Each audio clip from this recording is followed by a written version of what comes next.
Les citoyens guinéens payent en ce moment les frais de sa résilience, mais que les dirigeants sachent que toute chose a ses limites, c'est l'intitulé de notre billet du jour signé par Bamamad Alpha.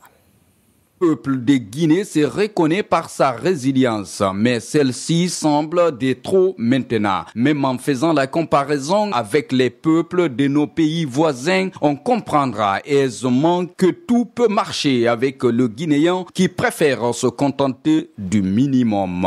Et tout cela orchestré par la politique du diviser pour régner qui a été toujours l'arme des dirigeants facilitée et encouragée par la naïveté et l'ignorance de sa population. À l'heure qu'il fait, on dirait que les acteurs sociopolitiques ont tous juré de ne jamais être d'accord pour sortir ce pays de l'ornière de cette embuscade ou de cette gouvernance imposée par une junte sans repère ni boussole. Ce qui veut dire d'ailleurs que le peuple n'est pas loin de la dictature. Imaginez combien de fois la résilience du Guinéen dépasse les limites. À cette période du XXIe siècle, le courant électrique est devenu un luxe.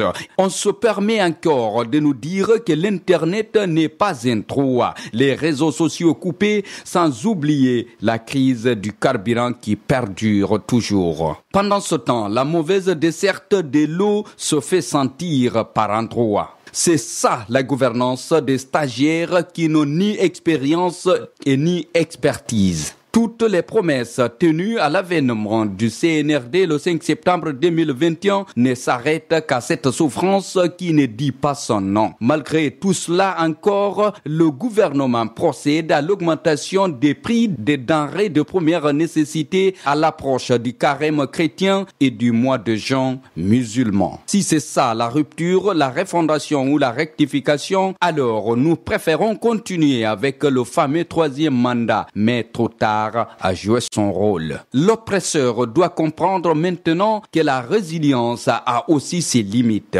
Loin d'être un prophète de malheur, j'ai peur que les scénarios de 2006 et 2007 ne se reproduisent encore en 2024.